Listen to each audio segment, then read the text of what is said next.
Graça e paz, irmãos.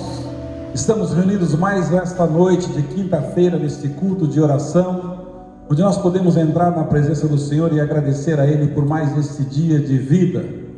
E vivemos esse dia com qualidade, porque foi vivido na presença do nosso Deus.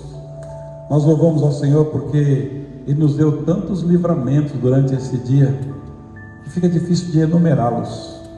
Mas eu louvo a Deus porque em todo esse dia podemos sentir a presença do Senhor Jesus ao nosso lado, nos guardando, nos guiando, o Espírito Santo fazendo lembrar as palavras do Senhor Jesus. Tivemos a oportunidade também de meditar na lei do Senhor. Podemos durante esse dia cantar alguns hinos, podemos ter as nossas atividades cotidianas, podemos também ver os nossos familiares e podemos estar aqui. O dia não terminou. E nós queremos tributar ao Senhor Deus honra, glória e louvor ainda nesta noite de quinta-feira. Eu quero que você chame agora os seus familiares nesse momento, reúnam, desligue todos os seus aparelhos e entre na presença de Deus, faça um culto, nos acompanhe durante esse período de culto e quando nós terminarmos essa gravação, você pode continuar. Desenvolva o hábito de entrar na presença de Deus com os seus e fale com Deus.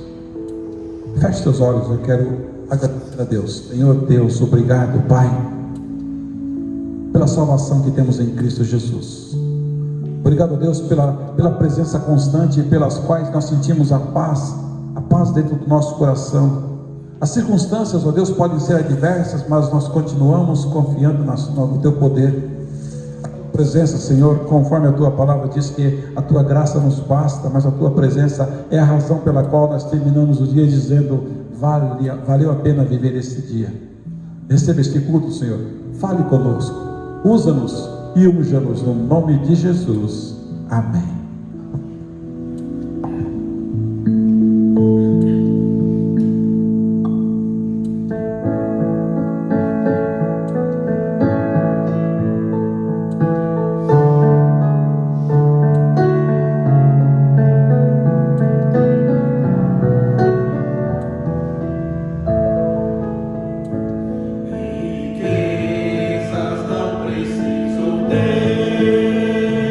Vai se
Meus irmãos, como é bom poder declarar que estamos contentes com Jesus, o nosso Senhor e nosso Salvador. Quero meditar com vocês nesta noite num texto de Mateus, capítulo 5, último versículo do capítulo 5 de Mateus, onde Jesus ensina sobre amor ao próximo, explicando que nós devemos realmente amar a todos sem distinção de pessoas. Mas quando ele chega no versículo 48 do Evangelho de Mateus, capítulo 5, o Senhor diz assim: portanto, sede vós perfeitos, como perfeito é o vosso Pai Celeste. O Senhor Jesus dizendo que nós devemos ser perfeitos da maneira como é perfeito o nosso Pai Celeste. Interessante, meus irmãos, que na oração sacerdotal, na oração dominical, a oração modelo que Jesus ensinou, ele disse que a vontade de Deus precisa ser feita na terra da mesma maneira como é feita nos céus. Mas o que significa essa palavra perfeito? O que significa perfeição? Perfeição é o mais alto nível de uma escala de valores. Então as coisas de Deus são perfeitas. Perfeito é algo excelente, você não vai encontrar excelência maior do que a pessoa do nosso Deus. Perfeição, meus irmãos, é algo de teor elevado, algo supremo, sem defeitos, sem falha, ou seja, o mais elevado grau de exatidão, é algo preciso, é aquilo que tem qualidade máxima, que não precisa ser melhorado. Então nós podemos entender que a Bíblia diz que como o nosso Pai Celeste é. E então eu começo a pensar, eu preciso então estar agora num processo chamado santificação, porque é ela que vai me aperfeiçoando dia após dia, e todos nós concordamos com uma coisa: ninguém, nenhum homem, nenhuma mulher, nenhum ser humano é perfeito. Principalmente quando nós somos flagrados em nossas falhas, e quando nós olhamos as nossas falhas, nós percebemos quanta imperfeição há em nós.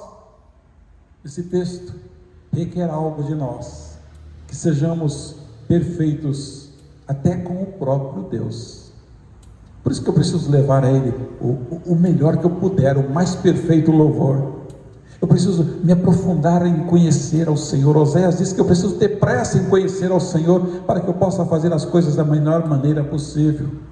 Meus irmãos, olha a exigência que Jesus faz aqui nesse texto. Ele diz que ninguém é, ou seja, como Ele, o modelo é o Senhor. Meus irmãos, perfeição, este é o padrão que Deus quer para os seus filhos. Se você perguntar a Deus, o que o Senhor quer de nós? Ele disse: eu quero que vocês tenham esse padrão. Que significa? Ele disse: buscai a santidade, buscai a paz sem a qual ninguém verá o Senhor. A paz que vem de Cristo, a santificação, meus irmãos, significa que a cada dia eu procuro estar mais parecido com o Senhor. Então o texto não quer dizer ser perfeito em sabedoria como Deus é, pois nós somos finitos, nem perfeito em poder como Ele é, porque nós não vamos conseguir entrar na esfera de perfeição, porque o Senhor é infinitamente maior, ou seja, a sua escala de conhecimento é muito maior do que a nossa. Ele vai onde eu não posso, Ele pode o que eu não posso, Ele sabe o que eu não sei.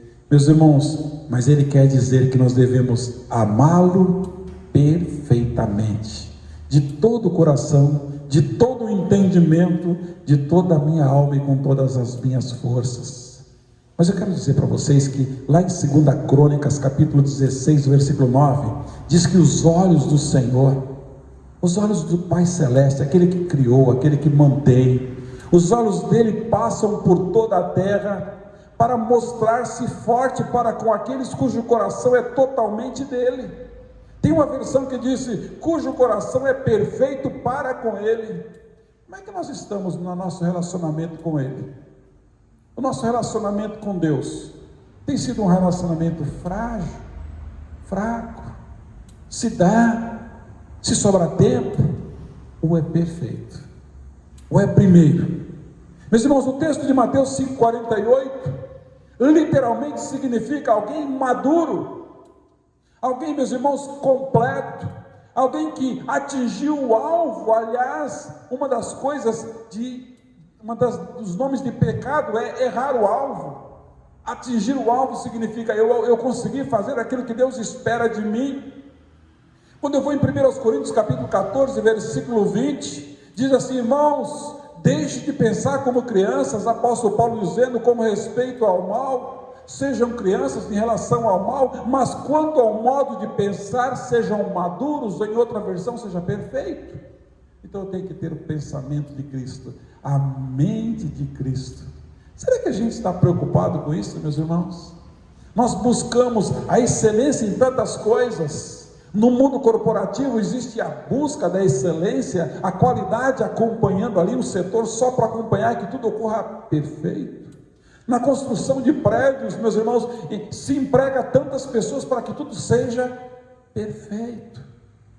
O mercado automobilístico buscando melhorar cada vez mais. Na nossa saúde, buscamos exercícios e alimentos para melhorar. Os cosméticos, para deixar a gente melhor. Aí eu te pergunto, e espiritualmente, como nós estamos? Será que nós estamos querendo a perfeição do Senhor para nós? Paulo emprega o texto, denotando que os homens sejam fisicamente e intelectualmente amadurecidos. É isso que Paulo está tratando conosco nessa noite. Meus queridos, o sentido de perfeito nesse texto é que Deus exige de nós perfeição em nossa vida, como Deus o é na sua. Por isso que o Senhor disse: sede santos, porque eu sou santo.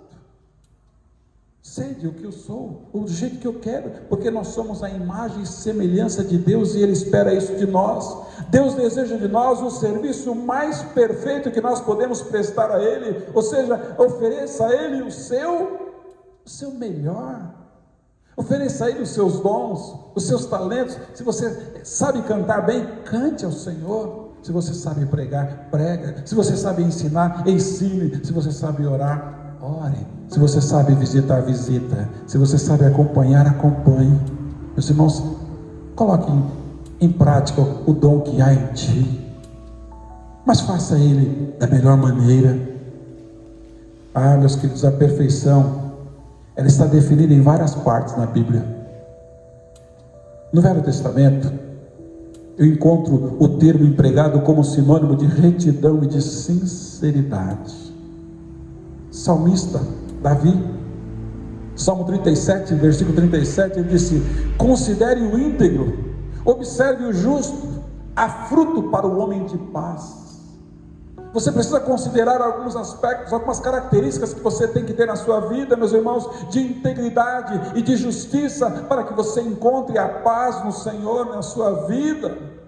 A gente gosta de ouvir alguém dizer: a paz do Senhor, meu irmão. Você diz amém, mas você busca essa paz? Não tem paz sem Cristo. Não tem, meus queridos. Já no Novo Testamento significa a posse de um claro e exato conhecimento da verdade divina. Eu preciso conhecer a verdade do Senhor, a posse de todas as graças do caráter cristão num grau mais elevado. É por isso que quando você vai em 2 Timóteo capítulo 3, versículo 17, disse: para que o homem de Deus seja perfeito e perfeitamente instruído ou habilitado para toda a boa obra. Como é que você está se instruindo? Eu acho interessante que nos jogos eletrônicos a gente quer evoluir. Tem uns que se muda de fase. Eu acho que é isso, né? Se muda de fase porque você quer, né? Habilitando-se. É para as coisas de Deus. Será que hoje eu estou mais próximo do Senhor? Será que eu posso dizer, como Paulo disse, depois de experimentar tantas situações na sua vida, dizer: eu posso tudo naquele que me fortalece? Será que eu posso dizer, como o Senhor disse em Filipenses: o meu Deus, segundo a sua riqueza em glória, há de suprir em Cristo Jesus cada uma das nossas necessidades? Falar porque eu experimentei isso ou porque eu decorei o texto? Como é que nós estamos buscando a perfeição próxima ao Senhor? Tudo isso, meus irmãos, porque eu preciso recorrer às Escrituras. O versículo antes do versículo 16 disse: toda a escritura é inspirada por Deus, ela tem uma utilidade tremenda, ela é útil para o ensino, ela é útil para a repreensão, ela é útil para a correção, para a instrução na justiça. Meus irmãos, se você quer ser perfeito diante de Deus, vá à palavra de Deus, vá à fonte, beba água da fonte. Essa palavra, meus irmãos, ela primeiro que ela é inspirada por Deus, não nasceu da mente humana, ninguém acordou de manhã e disse: acho que eu vou escrever a Bíblia. Não, ela é útil para tantas coisas. Quem está te ensinando, meu querido? Ela tem que aprenda com a palavra de Deus. A repreensão, você já deixou a Bíblia te repreender? A palavra de Deus, ela precisa te repreender, e quando ela te repreender, não fuja não, não corra não. A Bíblia, a mensagem me repreendeu, eu acho que amanhã eu vou mudar de igreja. Para correção, significa correção, volta para a rota. Quando você vai viajando, você coloca no GPS, o Waze, né, hoje. E quando você pega o caminho errado, o que você vê lá? Corrigindo a rota, porque você vai chegar no destino certo. Volta e meia Deus corrige a nossa rota, meus irmãos, porque o nosso destino é os céus. E quem corrige a rota da sua vida é a palavra de Deus. Ela quer corrigir a correção, mas ela quer instruir você para que você saiba o que está fazendo na justiça.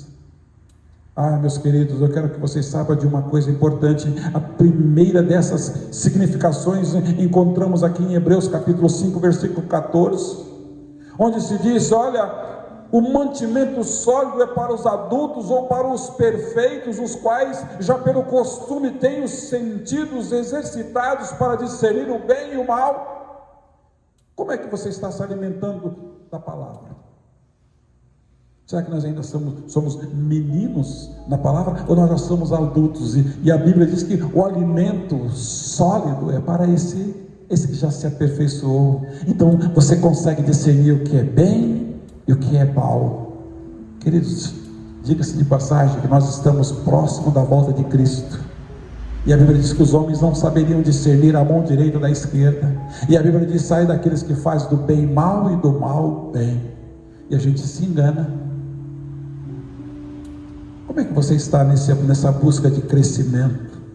A segunda coisa, a segunda definição, está lá em Tiago capítulo 1, versículo 4. Tiago capítulo 1, versículo 4 diz: tenham porém a paciência, a sua obra perfeita, para que sejais perfeitos e completos e sem falhar em coisa alguma. Será que eu estou preocupado se eu estou falhando com Deus? Será, meus irmãos? Se você falhar na empresa que você trabalha do jeito que você falha com Deus, como é que você vai terminar o ano? É por isso, meus irmãos, é por isso que o Senhor disse: olha, onde perfeito significa o mesmo que completo. Nesse texto é isso, na sua maneira de viver. Quando você vai na epístola de Pedro, na segunda epístola, você encontra ali o Senhor enumerando os dons que formam o cristão perfeito. Pode o cristão ser perfeito? Se por perfeito queremos dizer ausência de pecado, então a resposta é não, jamais. Alguém alcançará a perfeição? Se for ausência de pecado, não, meus irmãos. A não ser alguém muito presunçoso, pode dizer: eu não tenho pecado, sou perfeito. Nós não somos perfeitos, nós estamos caminhando rumo à perfeição. Só Cristo pode dizer: eu sou perfeito. Entretanto, os cristãos, aqueles cristãos reais, os nascidos de novo, podem falar e serem perfeitos desde que estão justificados pela fé. Significa isso? É que a perfeição de Cristo é atribuída a Ele.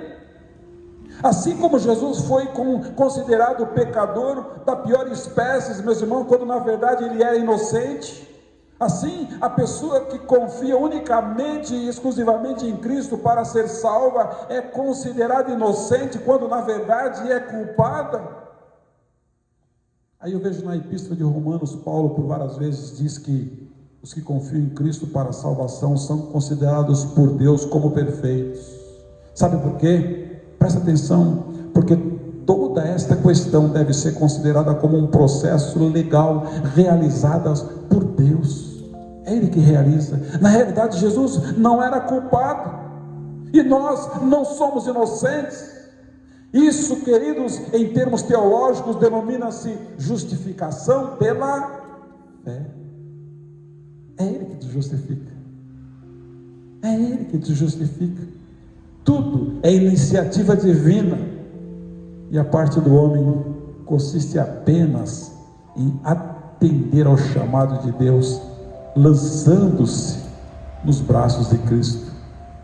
Ele quer te justificar, queridos. Deus, Ele perdoa o pecado, mas Ele não é inocente o pecador. Mas nós somos justificados por Cristo. E a justificação se opera não porque o pecador se sinta justo, mas porque Deus declara ele justo. Você é declarado justo por Cristo. Nesse relacionamento com Cristo nós devemos permanecer, nós devemos crescer, e quando isso ocorre na nossa vida, nós devemos melhorar ela nos hábitos. Sabe, vamos melhorando um pouquinho, cada vez mais os nossos hábitos, os nossos relacionamentos com Deus vão melhorando, os nossos relacionamentos com o próximo vai melhorando, e aí nós começamos a representar bem o Senhor Jesus Cristo aqui na face da terra. Sabe, meus queridos, assim nós recebemos a justiça de Cristo. Ele que nos habilita a vencer as tentações, Ele que te habilita, perfeitamente habilitado para toda boa obra. Como é que eu alcanço isso? Conhecendo a palavra de Deus, e Ele me habilita. Como é que você está habilitado nessa noite? Assim como nos seus ensinos divinos, deixa Deus te ensinar. Não adianta dizer que confiamos numa pessoa se não aceitamos os seus conselhos. Para eu dizer eu confio em alguém, eu preciso aceitar os seus conselhos, os seus ensinamentos. É verdade que mesmo justificados, o nosso comportamento nunca se tornará aquele impecaminoso, sem tipo de pecado nenhum. Nós encontramos pessoas que parecem boas, parecem nobres, mas não pretendem se firmar na santidade, nem na verdade, longe da perfeição. Meus queridos, eu quero concluir essa mensagem dizendo que nós somos perfeitos no conceito teológico, porque a justiça perfeita de Cristo foi atribuída a mim e a você. Mas nós precisamos tomar alguns cuidados, sabe, precisamos tomar cuidados. Romanos capítulo 7, versículo 23 disse, Paulo dizendo, olha, eu vejo nos meus membros uma outra lei. Há dentro de mim uma outra lei que, guerreando contra a lei da minha mente, me faz prisioneiro da lei do pecado que está nos meus membros. O que Paulo está dizendo? Tem uma luta. Aquilo que eu quero fazer eu não consigo fazer, mas o mal que eu detesto eu faço, porque tenho uma outra lei dentro de mim guerreando. Por isso, meus irmãos, nós precisamos buscar a santificação. Nós precisamos a todo momento dizer, Senhor, tem misericórdia de mim. Eu quero dizer para você que o crente vive pela graça, favor imerecido, mas o Senhor te justifica. É Ele que te aperfeiçoa para a boa obra. Romanos 5,1 disse, tendo sido, pois, justificados pela fé, agora nós temos paz com Deus, por meio de nosso Senhor Jesus Cristo. Jesus Cristo está na sua casa. Jesus Cristo, queridos, Ele pôde lançar aquele desafio de perfeição, porque Ele mesmo pagou todas as nossas culpas, pagou todas as nossas dívidas quando Ele morreu por elas lá na cruz do Calvário. Isso liquida toda aquela desordem que nós causamos com as nossas falhas, com os nossos pecados. Por um homem entrou o pecado, mas por um outro entrou a salvação. É Jesus Cristo. Eu não quero que você saia, termine o dia achando, olha, eu sou impecável. Não, eu sou justificado, porque eu estou rumo à perfeição, buscando a varonilidade, a estatura de varão perfeito. Essa busca é incessante. Sabe quando ela termina? Na glória com o Pai. Amém? Eu quero orar pela sua vida, pedindo a Deus que te fortaleça nessa noite. Querido Deus, toma nas tuas mãos esta vida que está nos ouvindo neste momento. Pai, nós não queremos ter aquela mentalidade de um puritano, ou simplesmente contemplando. Não, Senhor, nós queremos uma ação dentro de nós que nos muda. Remova de nós, ó Deus, tudo aquilo que nos prende. Tira, ó Deus, todos os medos. Ó Pai, tira de nós tudo aquilo que nos desqualifica como servo teu, ó Pai, ou muitas vezes como obreiro do Senhor, ó Pai, porque são coisas pelas quais atrapalha o desenvolver dos nossos dons, ó Pai, e a atuação dos nossos talentos. Aperfeiçoa, Deus, essas vidas, aperfeiçoa, Deus, essas famílias, aperfeiçoa-nos, ó Deus, para o louvor da tua glória. Esse é o desejo do nosso coração, Senhor, no nome de Jesus que nós oramos. Amém. Que Deus em Cristo Jesus te abençoe. Fique na paz. Amém.